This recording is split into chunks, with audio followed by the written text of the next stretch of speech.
Live, you guys? Is it working? Am I here? Let's see. I think it's going. I think we're live. I came in live a different way this time, and I think it is working. I see a chat. Someone give me a heads up if it's working. Let me text Wendy and say, "Are we on? Am I live? Oh, am I here? Yay! Okay." Joyce says yes. Is that right? Okay. Thank you so much for your patience. We made it. Like at the last minute, it was like, "And you need to sign into your account 50 different ways." So I did. Oh my gosh, isn't it funny how that happens? You're like, "Yeah, I have it all set up. It's perfect." And they're like, "Yeah, we need your 15th password and your passkey and your something or other." Well, it just keeps us sharp, keeps us fresh. So it's so good to be with you guys. Hey, how's everybody doing? Just checking through and seeing what's going on in the chat here. So great to have you all here.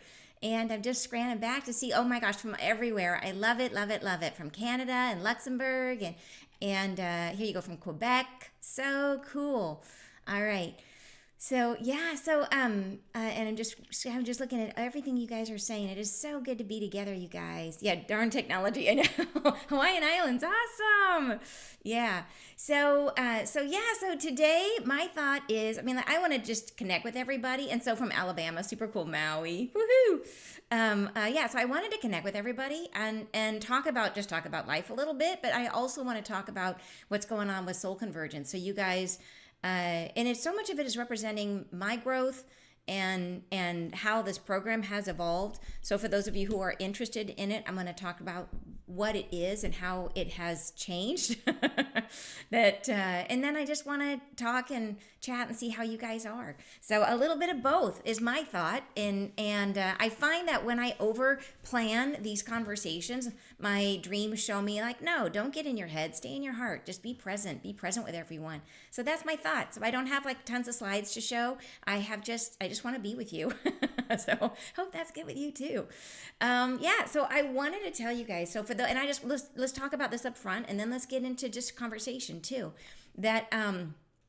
So Soul Convergence, for those of you who are unfamiliar with it, it is my deepest healing program. It's a program that helps you to balance your masculine and feminine energies, to bring them, and what takes us out of balance, you guys know, is our karma, right? All of our wounding. It can be a little bit of mom, a little bit of dad, or maybe a lot of both. It's all the things we brought in from all of our past experiences, our past lives, and that throws us out of balance. And it's not like it's not like just one aspect. It's not like masculine energy or our feminine energy is one thing. It's like, imagine that there are 10 aspects, and you might be really expressed in the masculine in 3 ways, but there are 7 ways that are out of balance. So you might think, wow, I'm way in my masculine energy, but in fact, it's the masculine that's the most out of balance. That was my case. I thought, oh, I'm way expressed because I was super in my head. I was super down that path. And no, it was because I had the most wounding on that side. So I overexpressed into that side.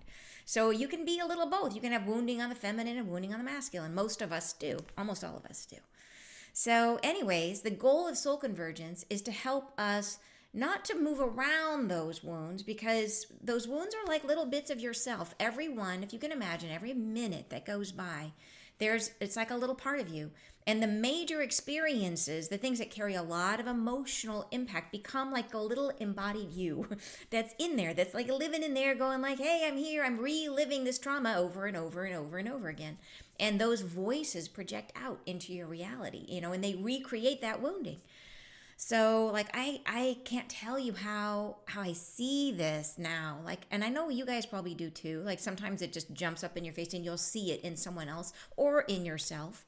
But like a good example of this kind of patterning is like someone who's dear to me was going through really, really difficult times at work with a really bad boss, micromanaging, super critical, like just the worst, like taking a beautiful, wonderful job and making it awful. And this person who was dear to me, who shall remain nameless for their own, because I didn't get permission, this person couldn't figure out what to do and work through trying to heal. and then came to the understanding that what was needed for healing was this person had to stand up for themselves. And they did so, stood up for themselves, and then boom, everything changed immediately. Immediately, as soon as that was healed, as soon as that inner part of himself was seen, that wounding, which came, from past experience in this life, which came from earlier years, was just re-expressing. And it went from one bad boss, then he took another job thinking this is going to get so much better, got another bad boss. It wasn't until the wound was healed that now he has an amazing boss and he's like lit up, like so happy. So it's possible to change these patterns. It's super possible. Like I see it. It is so possible. The things that you feel like, oh my gosh, this is part of me forever. Like for me, man, it was fear of being seen. Huge. I thought there's no way I'm ever going to get over that. There's no way I'm going to feel good about like going live on YouTube. Like, here I am, let's talk, let's be with each other. But before, I was that person who would go through the line at the grocery store, and I would be so shy that I would stop talking before I got up there because I didn't want to like share anything about my personal life with a total stranger. I was that shy. And so now to get to this place where I don't feel that even a tiny bit. Like I can't even remember that, I can remember the experience, but it's like that was a different me. But yeah, and you're saying blind spots in yourself, is totally frustrating. It is, and that I think that is the key. It's so interesting that you say that, because I think as we do more and more and more work on ourselves, finding those patterns becomes harder and harder. You know what I mean? That it's like you can have, when it's early days, the patterns are glaring. You know what I mean? It's like, oh, there I am again. But once you heal a little bit, you get to a space where it just gets harder and harder and harder to see ourselves. But so the way that we have to get through all that and change our lives in a meaningful way is we can't go around it. We can't repress it. We can't affirm our way past it. We have to love that little bit of ourself that is hurt.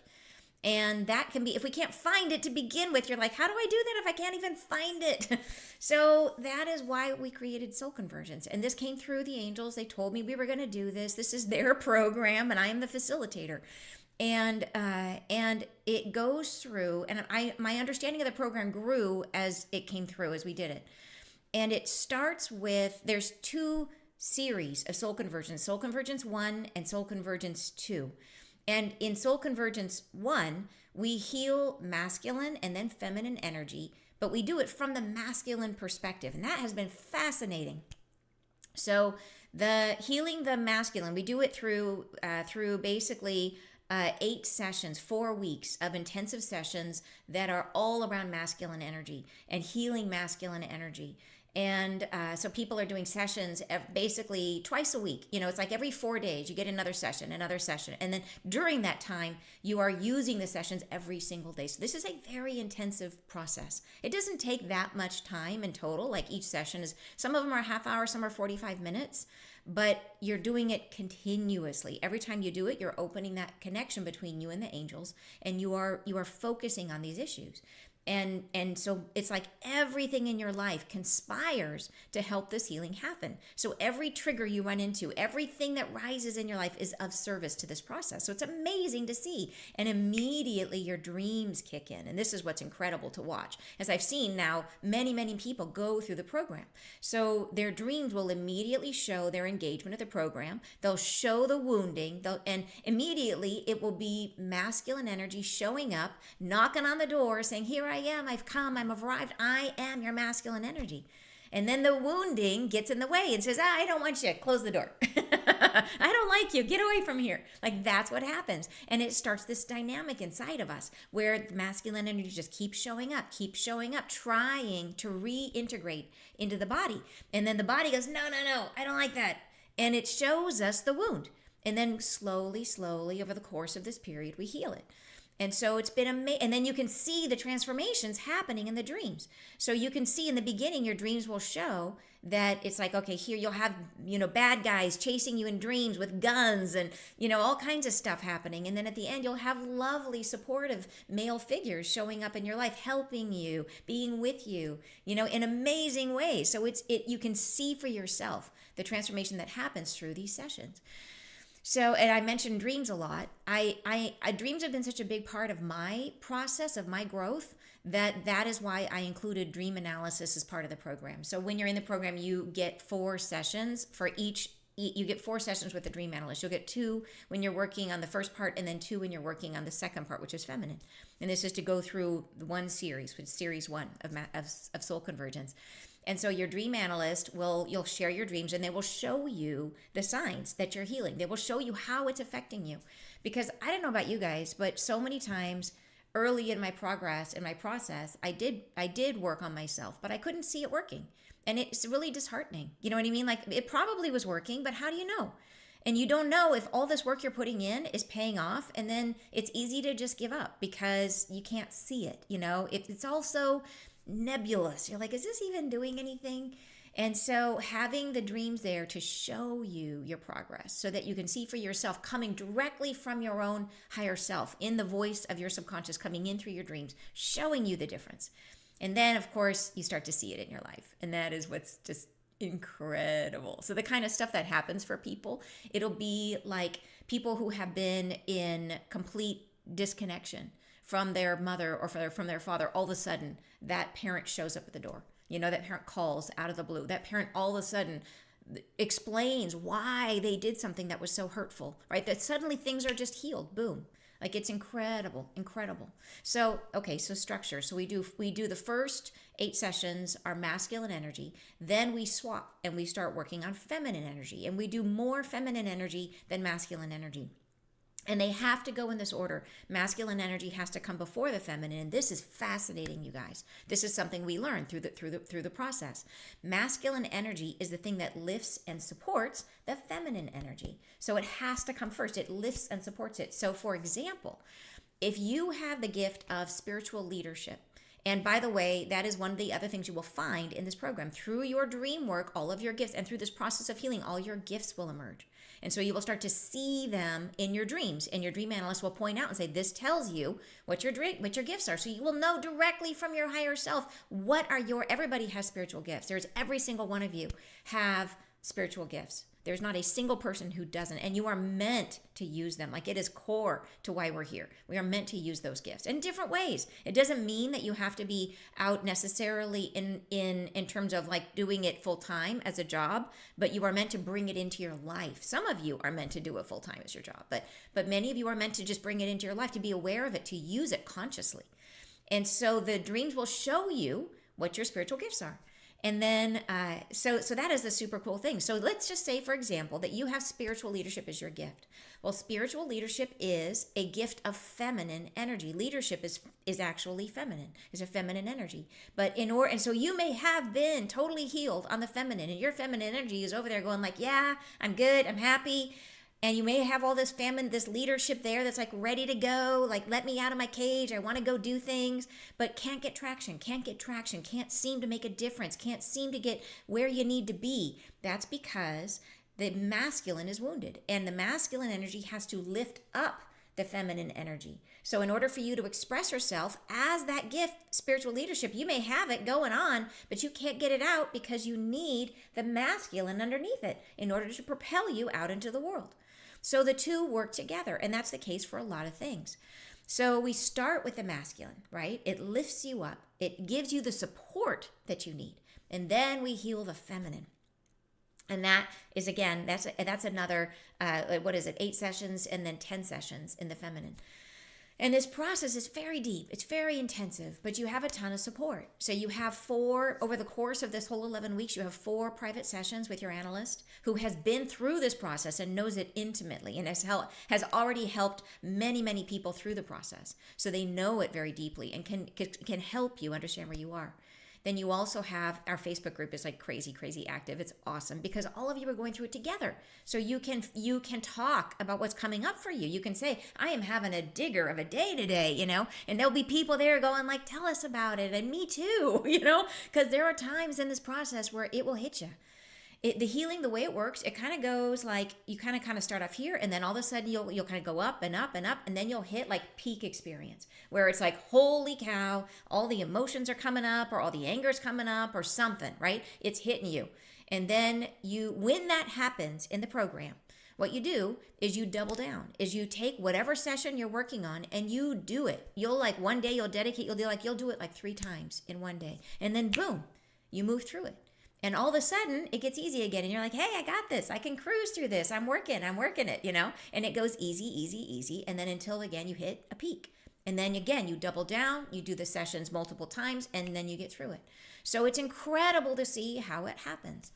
But yeah, so you'll have these sessions with your analyst, and then on top of that, and the sessions they're all ready for you. The sessions are recordings that you'll use on your own schedule. So say for example, you get to a place where you're really hit hard by a particular session, and you realize that you need more time with this session. You can do that. And it's okay if you get slightly out of sync with everybody else. If you're like, I got to take extra days, I need 6 for this session, you can do that. And then just keep going, just pick up the next one when it comes, and you just keep moving forward. The key is to just keep moving forward, but you can take time with one if you need to, and that's the advantage.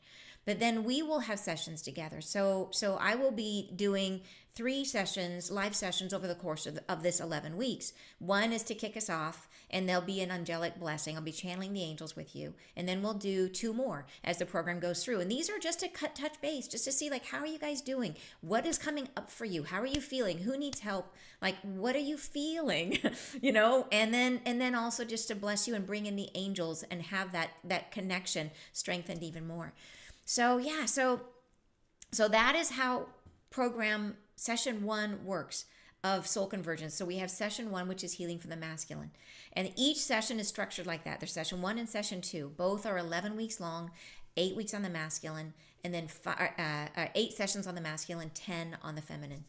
So, but there are 2 programs. There's program 1 and program 2. Program 1, all of the sessions are taught from a masculine perspective. They are all not taught, but the healing happens. So the healing is very structured. There's a specific pattern to it. You'll know the pattern as we go through it. They take us into this meditative state, and then they bring us into this experience. And it's very specific, every single one. And it's definitely healing from a masculine perspective. Because like I said, it's very, very structured. Then after there's series 1, when you move into the second round of Soul Convergence, which is healing from the feminine, it is totally different. It's still very intensive, the healing that comes in, but it feels more nebulous. Every session is a little bit different. It's very soft, but very deep, very powerful. So these are meant to work together, these 2 programs. So it is okay and I know budget is like a real thing. And if you can only do one, then you do the first one. You do the masculine because that's what you need first. And at some point in the future, if you want to come back and do 2, the door is always open. So it is okay to do just one. So that is how it's structured. And then I try as much as I can to break it apart. So there you can do only one program. You can do payment plans. I try to make it as affordable as I can. It is a very intensive program. So this is not a crazy expensive program when you see what's out there in the world. If you looked at other spiritual practitioners, you know that things can get very expensive. And I've deliberately kept this within the bounds of reason, as affordable as I can, considering the fact that you're getting a lot. You're getting 4 one-on-one sessions. There's just a lot of built-in costs in delivering the program. But there's payment plans. Like I said, you can do part of it. There's ways to make it more affordable for you. So the cost is $14.99 full pay, and then there's a payment plan that breaks it apart into 3 payments if that's easier, and that's for session 1. That is for session 1. So like I said, it's and I know that's a lot in some ways, but it's not a lot in other ways. There is literally nothing that you can invest in your life that is more important than you, than your life and your experience. So, and I know healing in general, like if you were to go book a healing session with a healer, you're going to spend at least $150 for a session, if not more. For a really good healer, for a healer who's been around, you're going to be spending $250, even more sometimes. And that's because it's someone's time. Someone's there with you and they're moving with energy with you. It's a lot of work and it's draining. And it costs a lot. And I know that's hard because you're like, well, how the heck am I supposed to, for those of you who are like, how am I supposed to pay for this? But there are things, like I have a thing about for example, there's certain things I won't spend money on because it's not in my mind frame. And there's other things that I will. Like for me, expensive shoes, not really expensive, but I buy high quality shoes. I buy good shoes that will last. and I don't even bat an eye on that. Like, I'll be like, yeah, it's no problem. Like, I will go buy like $250, which sounds like a lot of money, but they will last a long time, right? But then when it comes to something else that I'm not used to spending money on, like a dumb thing, like subscriptions for entertainment, I will be like too cheap to spend $8. It just doesn't fit in my mind frame. So it's about getting to the space where it feels important to you to invest in yourself, to invest in your own life, in your soul. And there's literally nothing else that's more important than that. So yeah, I think it is incredibly worth doing, and I have done quite a bit of that investment. I've joined programs that were $17,000, no joke. And I literally, when I did that, I laid on the floor and hyperventilated, just sat there. But it was worth it. I don't regret a minute of it. I really don't. So yeah, so the and you're saying that's an amazing price, one of the lowest out there. Yep, thank you so much. You're right, it is, and that was so one guy was charging $20,000 for 3-hour sessions. Yep, that's my point. Is that my goal is with this is I want to make it sustainable. I want to make it a thing that I can offer. I would rather try to make it available for many people rather than just a few people. That's not my goal. My goal is to try to make a major difference. And I'm coming up with ideas. So Wendy is moderating for us today. Thank you so much, Wendy. You are a goddess, literally. Thank you so much. And Wendy is wonderful. So Wendy is here with us and she's moderating, and I was just going to call her today because we are working on a scholarship program for people who are genuinely in need. And so know that part of that will be contributing to that. So know that as well, that there really is, my goal is really to try to make a difference and to have that be the thing that motivates me is making a difference. So okay, so to explain the two sections, so we have and then the last thing I want, so you have Soul Convergence 1, healing the masculine and feminine from the masculine perspective. You have Soul Convergence 2, masculine and feminine from the feminine perspective. If you are able to do the whole series, which in a perfect world you would be able to, there is a significant discount in doing the second one. So you get $500 off of the second one. If you want to sign, if you're able to commit to the full amount up front, then you do save $500. So that's nice. So that I think is $2,500 if you do the whole package, if you do everything. It's a commitment, because one of the things is when you're doing this healing, something pretty awesome is happening. There is, as you are going through this process, working with let's see, it says it's not recording. There's an error. Let me see what's going on here. Let me open Studio. Hopefully you guys are still there. Give me a comment so I can hear. Open Studio. Let me see what's going on. Hopefully everything is good. Buffering. Okay, and looks like we are back. Okay, good. So sorry, there was just a little issue there, and but hopefully everything is live again. So give me a comment if I can hear you. If you can hear me, hopefully yes. Is it yes? Yes? Are you there? Yes. Okay, good. Thank you so much. I think I was having a little bit of issue with buffering. But so when you are doing these sessions, you are experiencing very much the angels are going to be in you have literally an open conduit between you and the angels. So they are in your field constantly. And as you are healing, you are freeing up energy in your system. And as you free that energy, it is building up in your system, and you're building a reservoir of energy. So this is super interesting. So when you are done with Soul Convergence, you have this energy that's built up. So the angels, and they didn't tell me this in the beginning, I only found out after we had gone through the two sessions. They're like, and now this is why we want everyone to do this, because after you do Soul Convergence, you then are able to do the next program, which is called Activate Your Gifts. So there's a gift. We're just about to start this for the first group who's gone through Soul Convergence. The first time I will ever offer this is going to be this summer. And so I don't know that much about it yet. All I know is it's basically a 9-week program where you activate your spiritual gifts.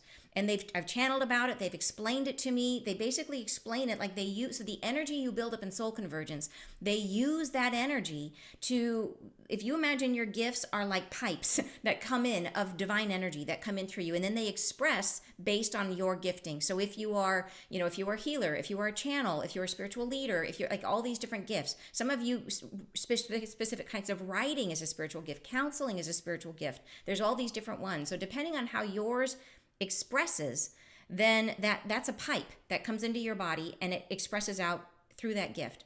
So the process of gift activation, it expands and it clears the pipe first, and then it expands and strengthens the pipe so that your gifting becomes like gifting on steroids is the idea. It's meant to make you extremely potent at what you can do. That's the goal. And they use the energy that you build up to do it. So, and it doesn't mean that when you get to the end that everything pops in naturally. Sometimes it does, but I know for a fact that with certain gifts, there's technique involved, right? There's certain things that you have to learn. So at the end of the gift activation program, I do some short workshops just to get people started safely in using their gifts if they haven't done them already. And then there are other things you can do to develop skills. You know, with being a healer, you gotta there's stuff you gotta know. But before you can do any of it, you gotta have the gifts activated. You gotta go through this process of being able to connect to your own channel. And that's what it does for you. And that's how the angels use the energy, which is so cool, right? So yeah. So anyways, you can, if you do, and just thinking about this down the road, I know it's a lot to kind of talk about the whole process, but if you were to do everything, you would go Soul Convergence 1, Soul Convergence 2, activate your gifts. If you do not have the budget to do everything, you can do Soul Convergence 1 and then skip Soul Convergence 2 for now, and then do activate your gifts later. And you can do that, and it still works because you will still have enough energy in your system. So that's the key. You just got to have the energy built up. So you will have enough energy after one round to be able to do it. So just to kind of put that out there, put that in the back of your mind as something that is a possibility down the road if you go down this path. So yeah, super, super cool. And Amina mentions that you're saying that your gifts will usually show up in your dreams. Yes, exactly. And Wendy says if there might be sales tax. Yes, depending on where you are, there might be sales tax. And your screen froze. Sorry about that. Hopefully I'm still buffering well. You're saying, I have been lost and stuck for a long time and have been down so many avenues to heal, but I'm still not there. I've been paying for healing, and then I was guided by a friend to Anne. What a godsend. Oh, thank you so much, Dawn. I'm so glad you are here. And I know it can be so hard. And I think that is the main reason why I do include the dreams, because exactly for that feeling is where you feel like, oh my gosh, I'm investing in myself. I'm trying to go down the path. I'm doing things. You know, and even if you can't afford healing, I have free stuff on my channel all over the place. I have a whole playlist that is free healings and meditations, which you can check out. And so there's things you can do. It's putting the time in, putting the energy into healing yourself. But if you don't know if it's working or not, it can be really, really hard. And that is why the dreams are so essential, because it gives you your own personal direct understanding of what's going on for you in your energy. And you'll see the progress. It is remarkable, the progress that you will see. You will see yourself going from wherever the wounds are, however the wounds show up, right? For some people, it's going to be very deep wounds on the masculine where it's, and you'll see a lot of wounds from birth will come up. I had loads of birth wounds. Oh, like that took me time.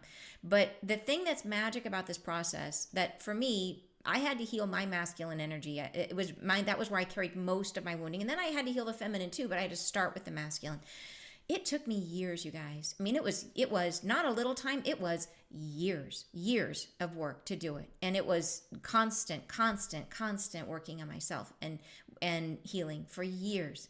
And what's magic about this process is it's 11 weeks. It's literally 11 weeks for round 1 is 11 weeks. And you will be shocked. And you will there were people in the program that had in their dreams, their masculine energy literally came back from the dead. The dream was they saw like a wonderful man that they used to know who had passed away, who all of a sudden was alive again and came and knocked on the door. So it was like, that's how wounded their masculine was. He was dead. Their masculine energy was literally dead, was so shut off, was so shut down.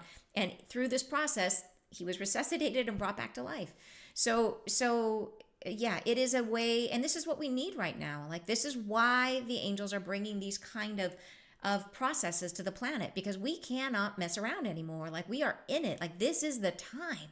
And not only is it the time because because of what's going on in the world, because of this shift, and because we need to be ready to be in a whole and centered place, to be the volunteers that we came to be, to guide others to the light, but also because this is one of the most unique times ever in any of our incarnations. This is the first time, like in the past when we incarnated, we brought in very specific past lives. We brought in lives that were the ones that we really wanted to work on in this life. Say, for example, we wanted to work on the experience of rejection. And so we would pull in this particular past life and this particular past life, ones that brought in that theme or those feelings where we'd experienced a lot of rejection so that we could work on it in this life. And those would be the ones we would have access to. And other than that, the Akashic record, a lot of people call it Akashic records. There's lots of different terms for it, but it would be closed. And there was only very specific people on the planet who had been gifted access to the Akashic records. And that is no longer true.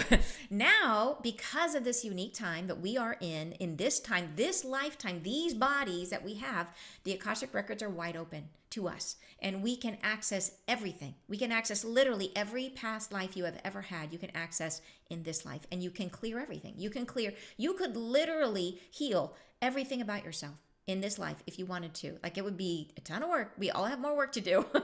but you can do it. You can get so much brighter and shinier as a soul in this life. So the work that you're doing in this life is exponential. So, and that is why there's so much support right now, because we know this is such a unique time. So, and many of you know that, like many of you have already worked on yourself and worked on past life stuff. You know, like and we still come in with a specific docket of karma that we have to heal. And like, I came in with specific karma that I had to heal, and I was able, through the process of working through my own stuff, I have healed my karma, but that doesn't mean I'm done. I still have things that come up. I still have, hey, here's a wound you got to look at. Here's another thing. But I know now that I've worked through my karma, when wounds come up, it's only coming up because I'm growing. That I will bump into something because I'm expanding, because I'm in alignment, and I'm expanding and putting myself into new contexts or new things that are challenging me, and they bring up deeper aspects of a wound, or they bring up new layers of a wound, or maybe I'm accessing gifts that I had in a past life that are attached to a wound that I now have to heal, right? So it shows growth. You start to understand your wounding as being like, wow, I must be really growing a lot because I'm really feeling it. Like, it takes on a whole new flavor, you know? So it is possible in this life. So you can go through this program. The people who've gone through Soul Convergence who express, like, the biggest thing they have now is they feel peace.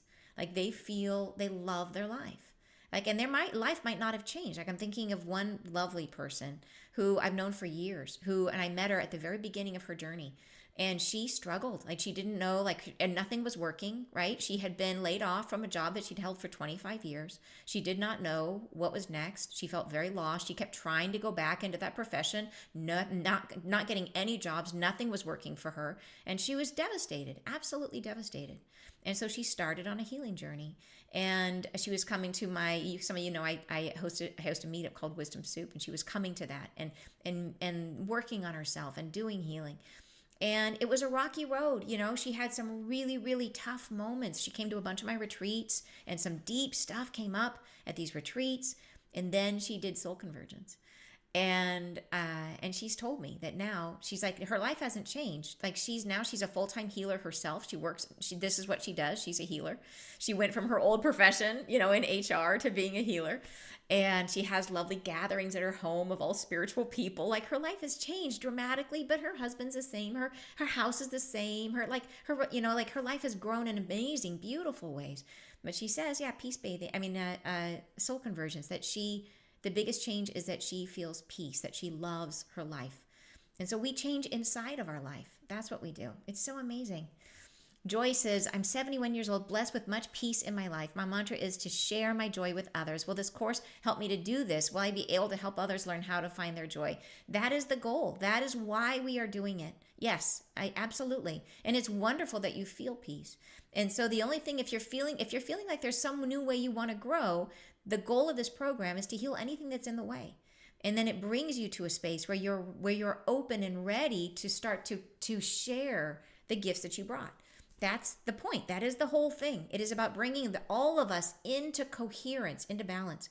So when we think about, like, coherence, like, what is coherence? Why is that so important?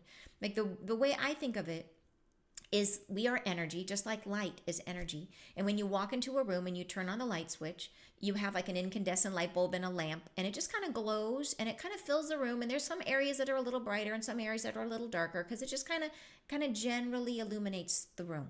And if you were to look at those light waves that are coming off of the bulb, you would see them as like little arrows going in all different directions, because they're just kind of radiating, everywhere. And that is what our energy does. When we are wounded, we're kind of going a little over here and a little bit over there and a little bit over there. And we are incoherent. We're just kind of glowing in a little gentle way, it's gentle. And then when you become coherent, when light becomes coherent, what happens is it's the difference between an incandescent bulb and a laser beam. That a laser beam is like a super focused, like point of light, right? It is literally like a beam of light that lasers can be so powerful they can cut through things. That's how powerful they are. Light, you don't think light can cut things, but lasers can. They're that much more, exponentially more powerful. And the difference is that in a laser beam, it's the same exact thing as the incandescent light, except in a laser, all of those little arrows are all pointing in the same direction. They're all perfectly lined up and walking like in single file. That's the laser. It's a little beam of light. That is coherent energy. And that's what happens to you. When you heal, rather than just kind of your energy going everywhere, and think about what that means is that if you have all these little selves inside of you, all these little baby selves, these past moments of wounding inside of you, all of them are speaking out. They're all like, here I am, here's my wound, right? I want to be portrayed too. And they're all making chaos in your environment. When you heal them and they bring them back into your heart, when you acknowledge their existence, when you love them, you bring them in, they are healed. And all of you becomes one voice, one clear voice. You become that laser beam. And so all of a sudden, how you relate to your reality changes, right? You're not creating from the subconscious anymore. You're creating from the heart space. Yeah, from the tune of this healed self, from this harmonious self that's connected to your higher self. So it is transformative. And I know we hear that all the time, but I don't mean it lightly. Yeah, it is genuinely transformative. Just amazing. Yeah. So I want to see what you guys are saying. You're saying, where is it? So if you can't make the live sessions with Anne, will there be a replay available? Yep. Yeah, there'll be recordings of the live. So even if you are like, if you're in Australia, if you're in other areas, there will be replays of those. And if we have a lot of people who are from outside the time zone, like if we have a lot of people who are like clearly 10 a.m. Pacific is not going to work for you, maybe we'll do like one session that's in an off time, so that off for me, right, for you, so that you guys can have a live one as well. And that way to make sure, because I want to make sure that it's really important that you guys are supported through this, because it is not an easy thing to do this. It takes an enormous amount of courage. And I just want to do everything I possibly can to make you successful, to make it work for you, to make you feel the full benefits of your process. So yeah, so I'm trying as much as I can to build in as much support as I possibly can. And Amina says, think about how much you want to commit to you and your life. Only you can do that in 11 weeks. Yeah, totally. Yeah, exactly. Yeah. And you're asking, the spiritual gift activation program. So that is $997. So it's literally less than $1,000. And then again, a payment plan. So I try to make it, again, like I said, as affordable as I possibly can. And that one I'm doing a lot. You're getting a ton for that program, because there's all the sessions, plus I'm doing these workshops, and they're much smaller groups, right? Smaller group workshops, 4 of them, depending on what your gifts are at the end. So we finish in the gift activation, we do the 7 weeks of sessions. And that's a very different energy. In the last 4 weeks, a very unique energy. And then after that, people self-select based on what their gifts, what their dreams have told them about what their gifts are. They choose the breakout workshop that's going to be right for them. So if you are a hands-on healer, I am also a hands-on healer and can activate you remotely. So I've done that and know how to do it. And I can help you so that you will feel the energy and will know when you're doing it and when you're not. So that helps you enormously. So then you can start practice. You practice immediately. It's amazing.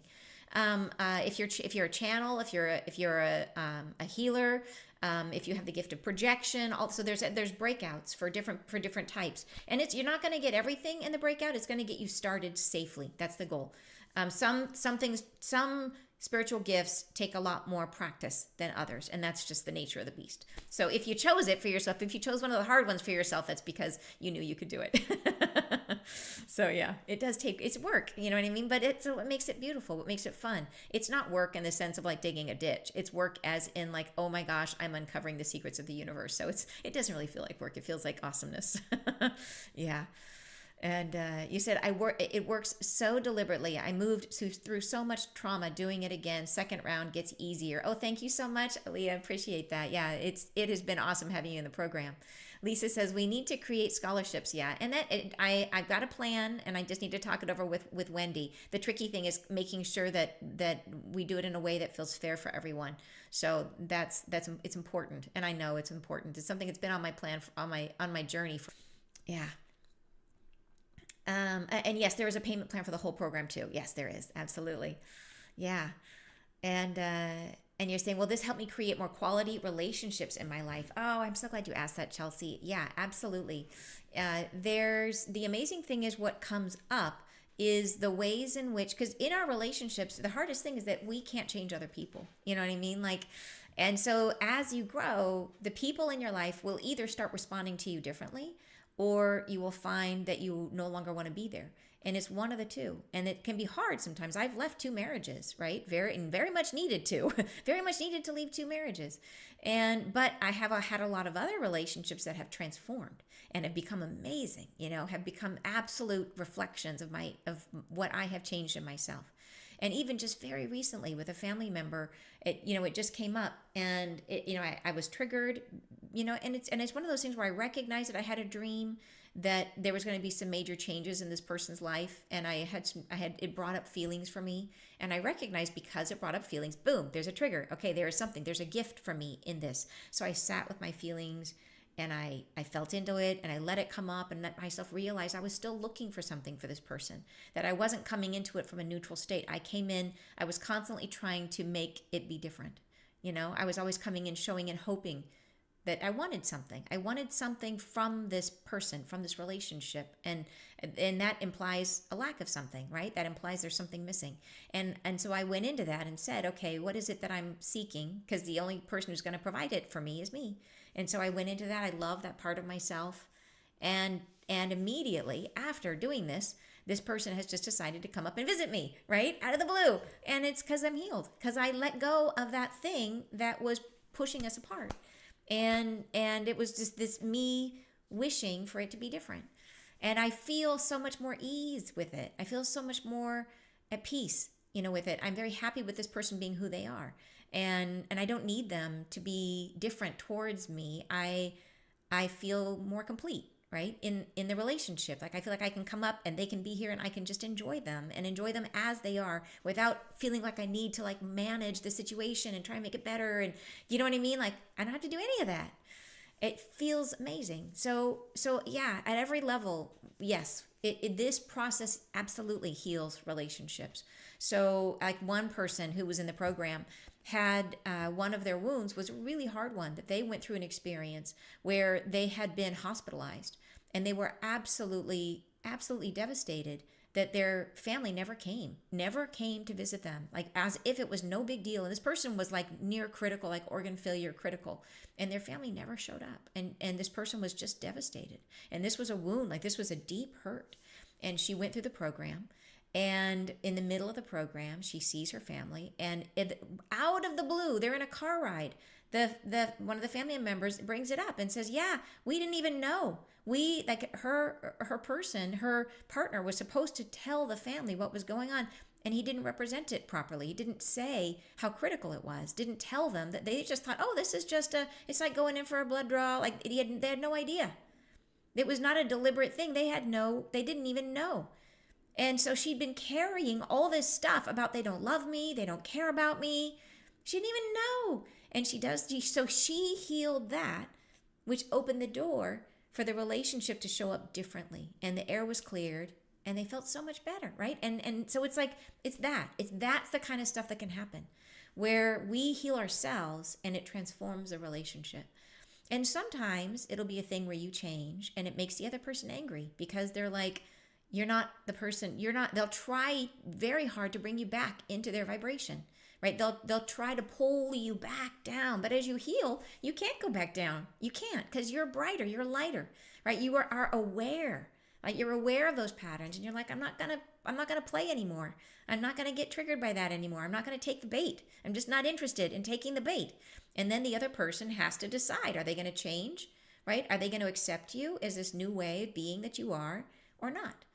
And so that's on them. That's on them. But any way you slice it, like we grow, and we have to allow ourselves to become who we are. And hopefully the people that we love come with us. And if they don't, we embrace them, we love them, we give them love. We always make space if they want to accept us as we are, as we grow. So, yeah, but 9 times out of 10, people will grow with you. Yeah, once we heal the place, we are holding part of the system between us in balance. We're holding half that energy. And when we let go, the game stops. It's like we're passing a ball back and forth of like, I hurt you, you hurt me, I hurt you, you hurt me. And we drop the ball and everybody's like, wait a minute, you're being different. Why are you being different? And that's how it dissolves and becomes something new. Yeah. And you're saying, I get sabotaged by fellow women who are jealous of my leadership. Men are much more supportive. Isn't that interesting? So I really understand that comment. When I was a little girl, I had a blended family, and my mom and my stepdad got married when I was like 5 years old, and he had 4 kids from his first marriage, and the oldest daughter. She was probably, I don't know, 17, 18. And she had been through a lot. Like her mother had died. And so there was just all kinds of stuff as a 5-year-old that I couldn't understand. You know what I mean? That I didn't really understand where she was coming from. All I knew was that she was really mean to me. She was really mean. And I understand that I was kind of stepping in as the little 5-year-old girl. And I really clicked with my stepdad. Like we got along like a house on fire. And she saw that, and she got jealous, and she felt really like not happy towards me. But that jealousy showed up where she started dressing like me and wearing her hair like me. I used to wear my hair in these little pigtails that would be braided, so they were like little ding-dongs on the side of my head. Like little, like Princess Leia, but loops. Like it's cute when you're 5, but it is less cute when you're 18. So, but yeah. So, and that it was only coming from the place of her feeling really sad and just all kinds of stuff. Like it is complex, And at 5, I couldn't relate to that. And her journey is her journey. So this is not about her at all. Like I sent her absolute love. And I recognized that was an almost impossible journey for her at the time. And I'm sorry, like for the fact that she did feel like I was between her and her dad in a way, without even meaning to be. But the way that it affected me is it taught me that women are jealous, right? That came in at age 5. And then I struggled. To have good friendships with women. Like it was one of my great sorrows, like through high school and through I just felt like that was my reality. And it was because I had that belief inside, because it happened when I was little. And that was painful for me, really painful. And then eventually I worked through my healing and I healed it.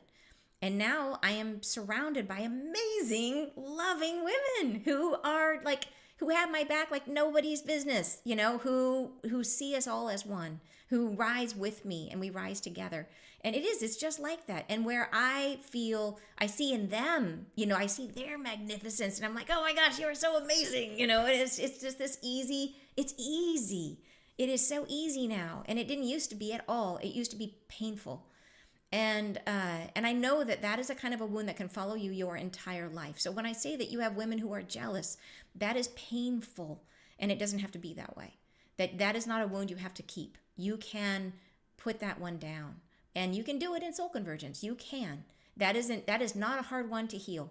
That you can work through that and find that space where the people around you, the people that surround you are.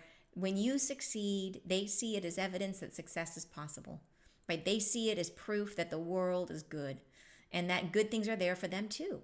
And that's in a perfect world. Like when we look at other people, when you look at someone and you see them doing something that you would like to be doing, the feelings that come up when you're in a space of loving yourself are, I've got that. The reason I admire that is because I am that.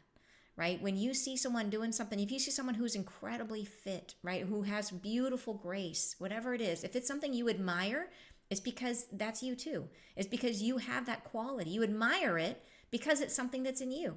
So when we get to a space of being healed, jealousy isn't really part of the picture anymore. Jealousy comes from the space of I want that and I don't believe I can have it, right? And but once we are healed, we recognize we seek out in the world the things that reflect us. So the things I admire about a person might not be the things that you admire, but you're going to see something totally different because it matches who you are on the inside. It matches the things that you love about yourself. So you might love the fact that you are naturally athletic. And so when you see someone who's really athletic, it's going to make you feel like, what is that? And if you're in a space of wounding, it'll be like, I'm jealous of that person. But if you're in a space of healing, you're going to say, wow, that is such a beautiful expression of my gift, of who I am too, right? And I want to develop my gift even more so I can feel more of that. Yeah.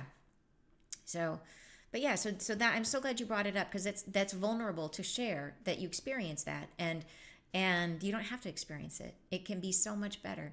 I used to think about that. I remember when I was in that space of wounding and I would see other people that had those easy friendships and I would wish that could be me, I would try, but I was so in my head, my heart was closed up like a locker. It was like, I didn't even know it. I didn't know how to feel my feelings at all.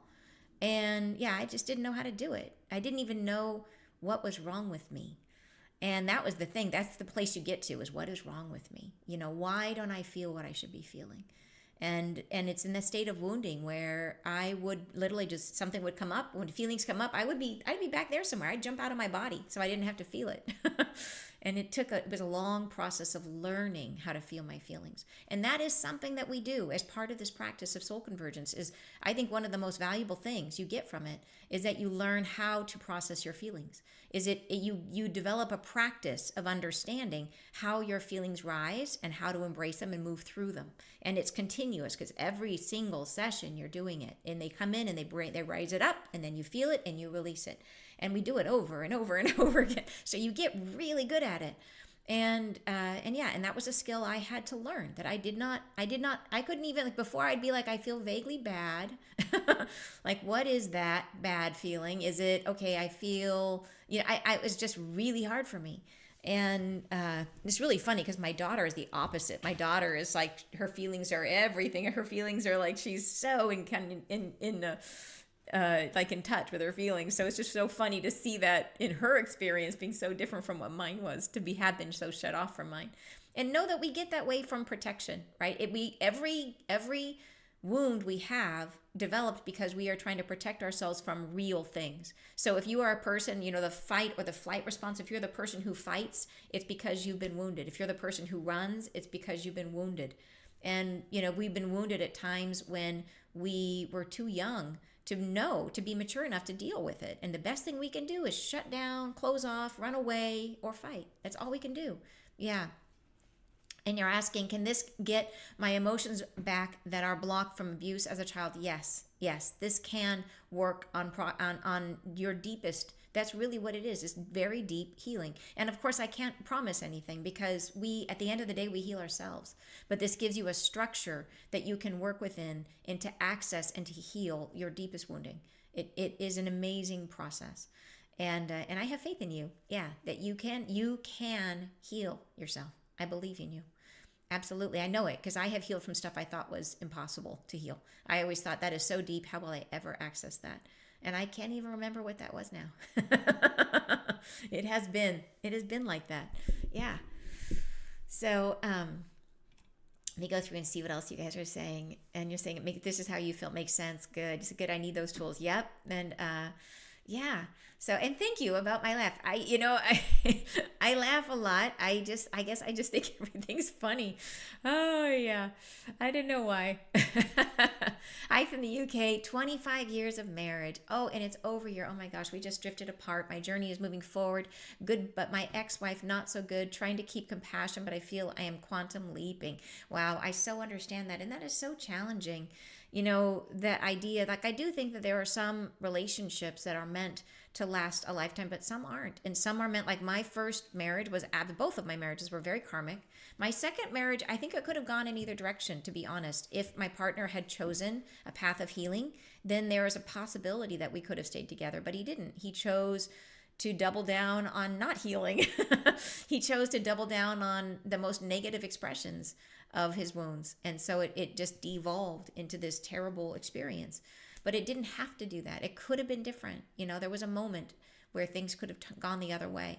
So, but my first marriage was always meant to be, a divorce. It was from the get-go. And I had dreams showing our past life experience together and everything. Like it was a recreation of a past wound so that I could learn forgiveness. That was the whole point, was to learn how to forgive. So it was a tough lesson. Talk about feeling something I wanted to let go of. Holy cow. Like that was tough, because I did not want to feel angry towards him, because it just made me feel so bad. I wanted so much to be able to forgive. And it took me a couple of years to figure it out, finally. And I finally learned everything I had been doing up to that point just made him, I kind of turned him in my mind. I just would rationalize he's just a low vibe person. He can't help himself because he's just that terrible. You know what I mean? And the worse I made him, the bigger he became in my subconscious, right? By making him worse, and it made it worse on me. That didn't help at all.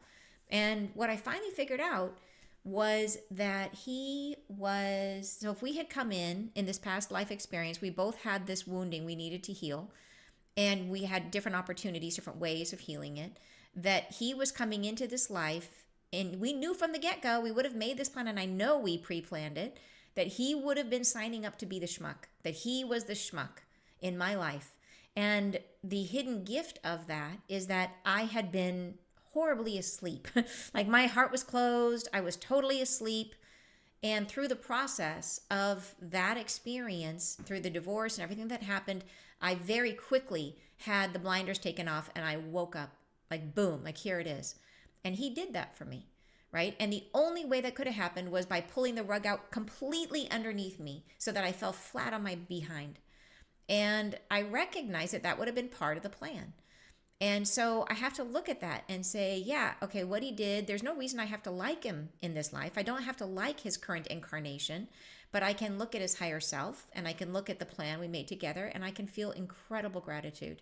Because if it wasn't for that, what if I was still that person?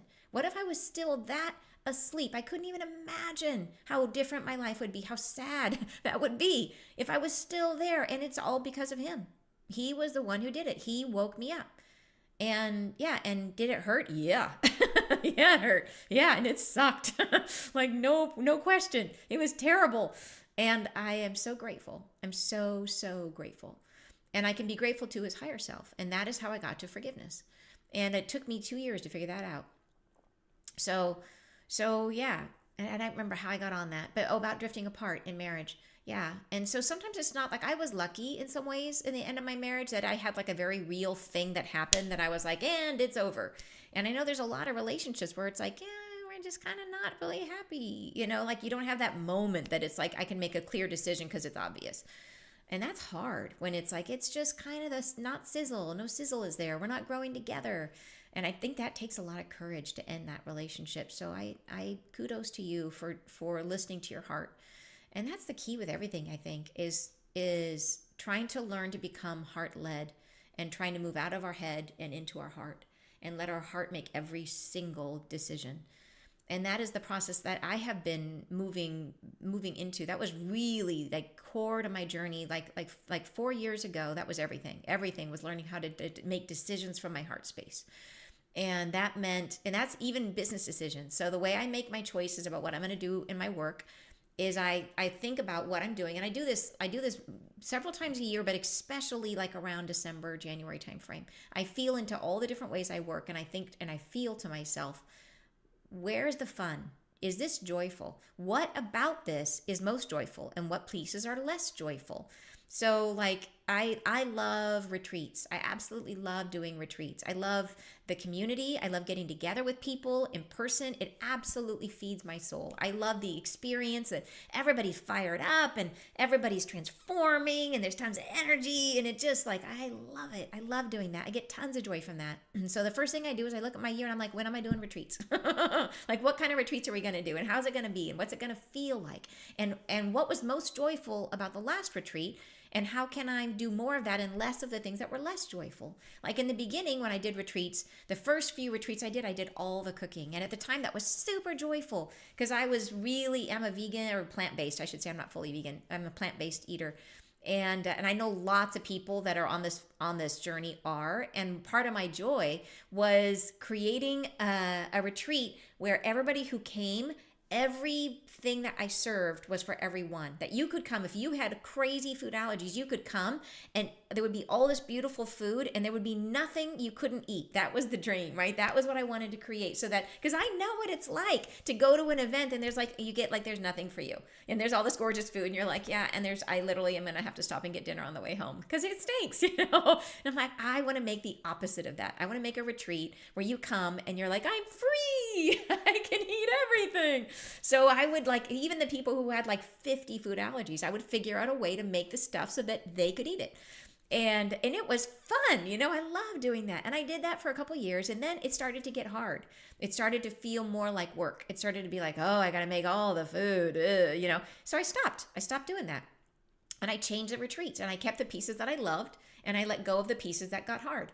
And so I follow my joy, and I just constantly recreate my life.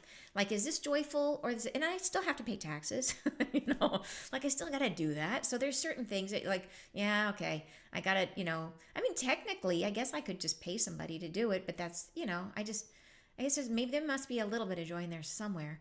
There's joy in being self-sufficient. But my point being, there's some things we got to do that are not joyful, but most of the things I try to go into my heart and feel, where is my excitement about this? What do I need to change to make it exciting? If I'm not enjoying it, how can I make it fun? And so, yeah, I think that's the truth about relationships, about your marriage, is there joy? What is joyful about this and what isn't? And is there joy I can bring into it? And if there isn't, then you got to find your joy. We got to find our joy. It sounds like a simple thing. It is one of the most important things, is that we are meant to be enjoying our life. And if we're not enjoying it, we're not doing it the way we're meant to. So, like, following your joy is the real deal. It is like the navigator of your whole life is our joy. And yeah, I know it seems like it's not selfish. It's not selfish to follow your joy at all. It is your spiritual truth.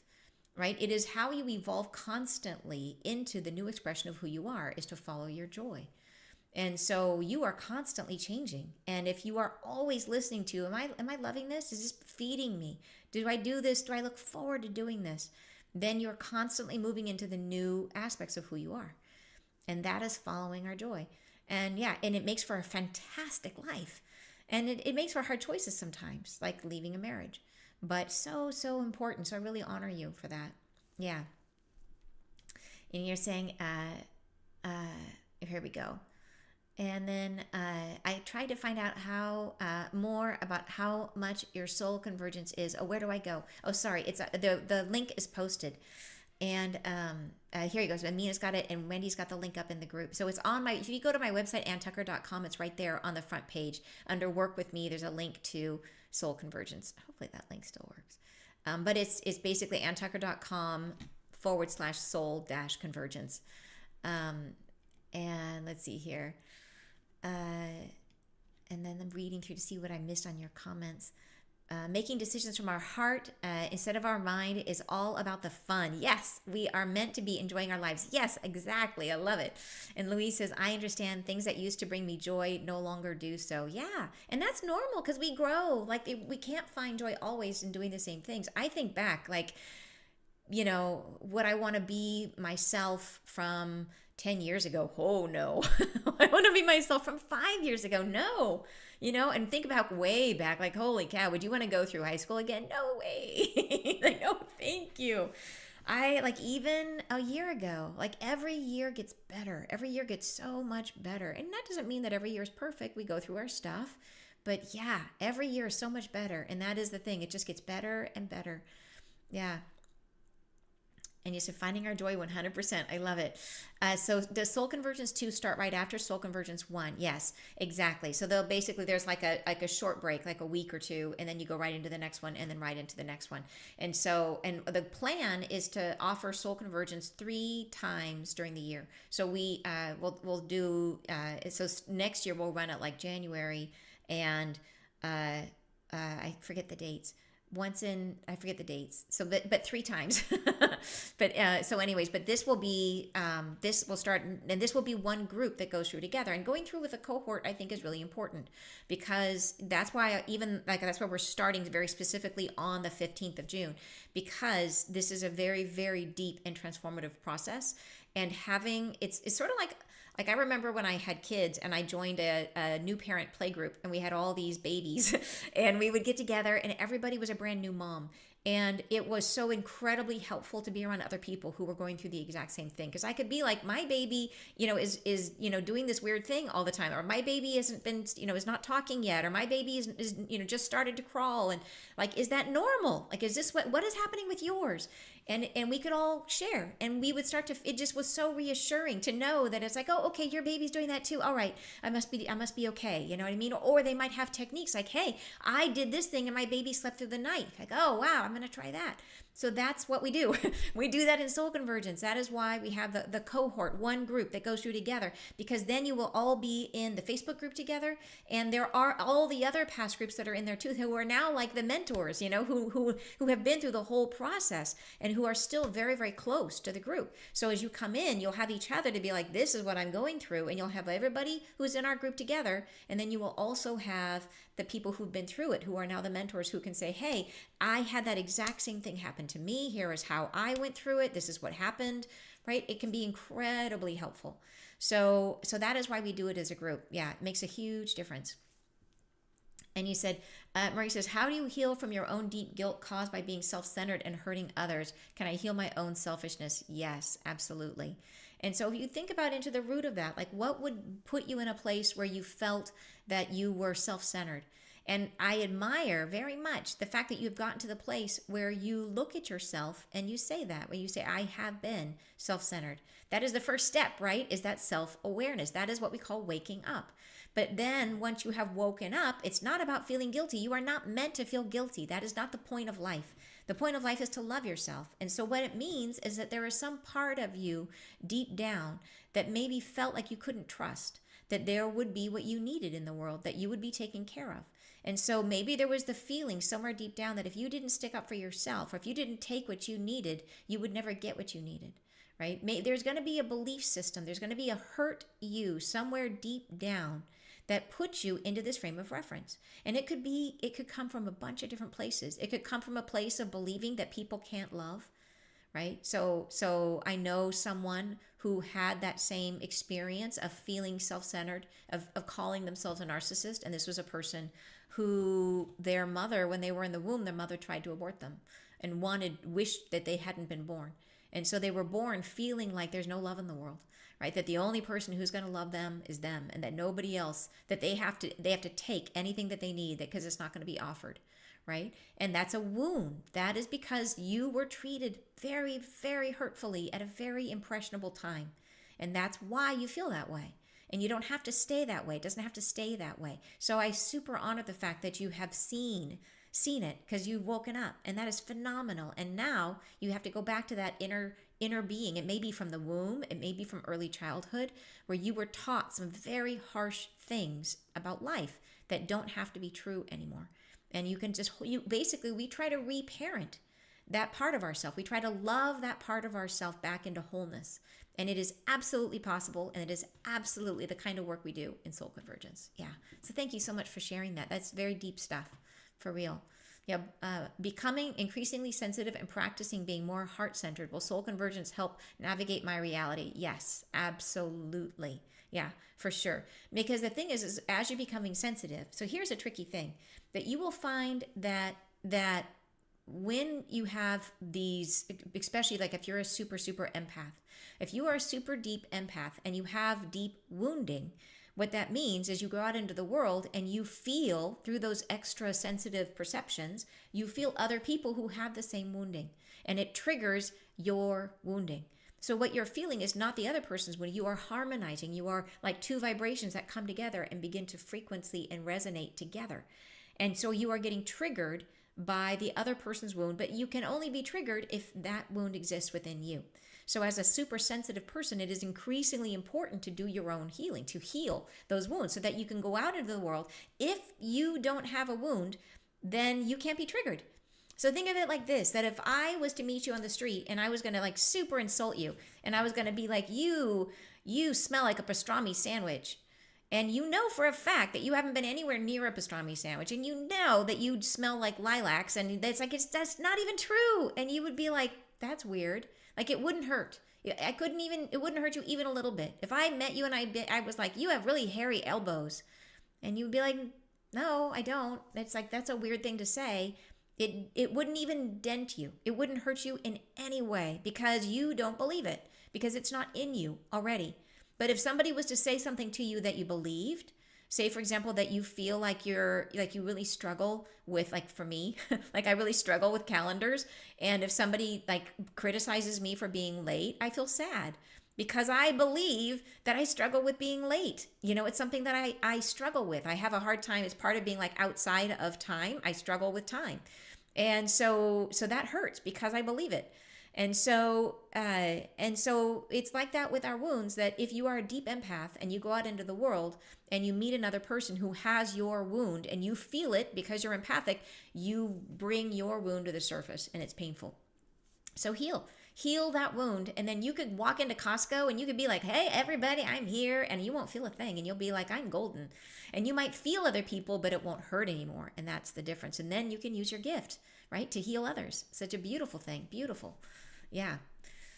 So you're saying Soul Convergence is absolutely beautiful. And thank you for sharing your gifts. Thank you so much. A deep dive into the inner self to, I just lost you.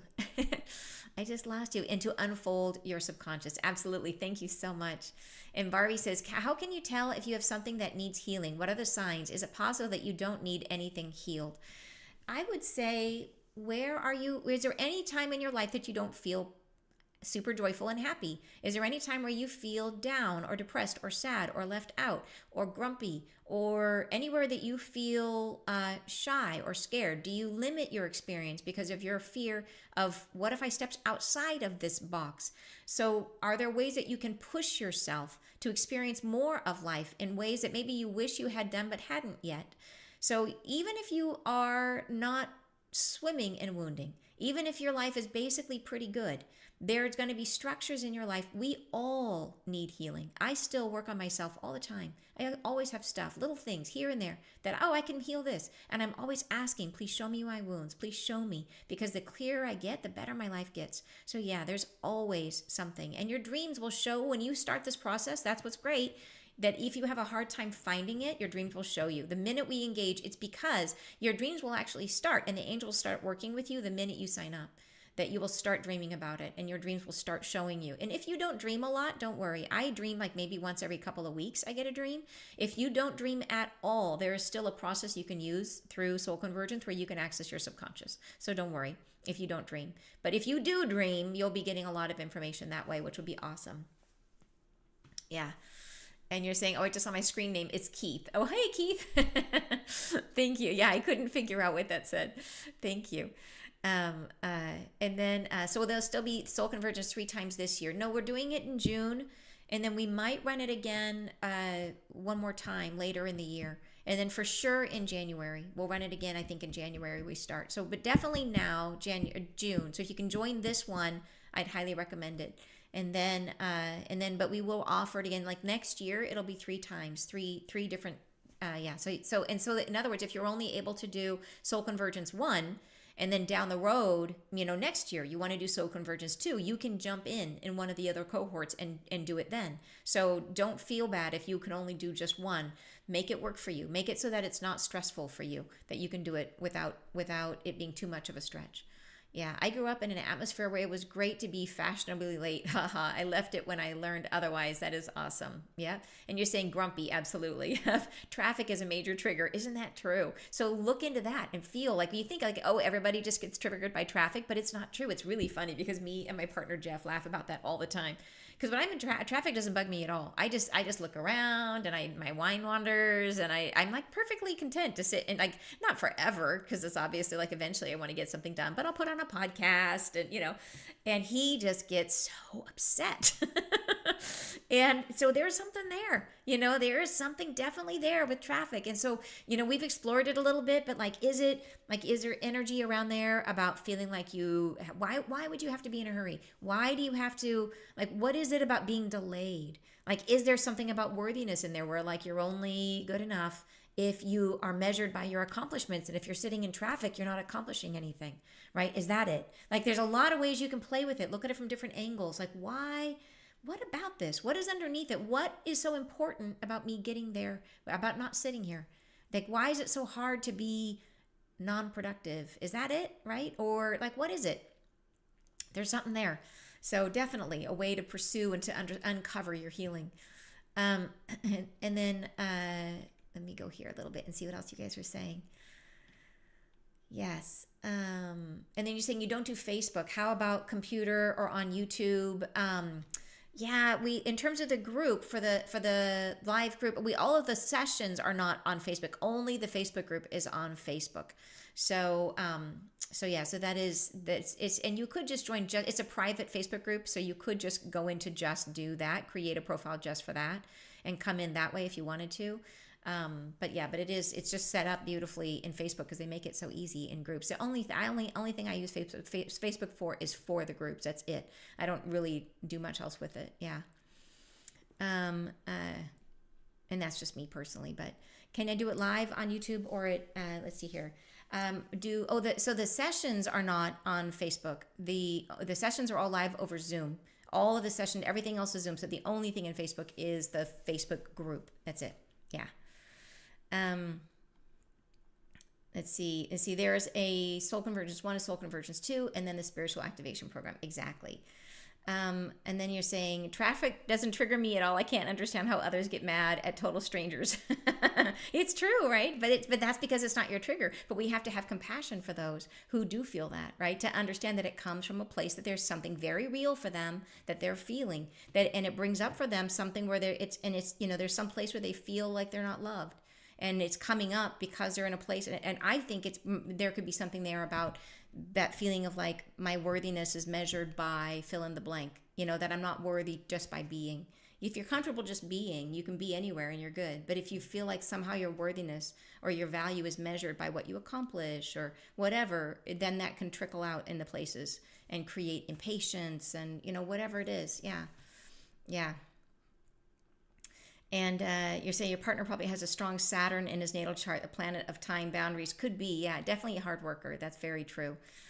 Triggered with other drivers that are not mindful. Yep, there you go. And I'm a Saturn, and I don't get triggered by traffic. Interesting. So you guys, phenomenal conversation. Thank you so much for joining me today. If you have any more questions about Soul Convergence, you can always reach us at support@anntucker.com. And we start June 15th. I would love to have you join us. It is a deeply transformative process. And I would love to have you there, because I know that through this process, as we heal, as we come into balance, as we connect to our higher self, we open up our gifts, then you guys go out and you guys change the world.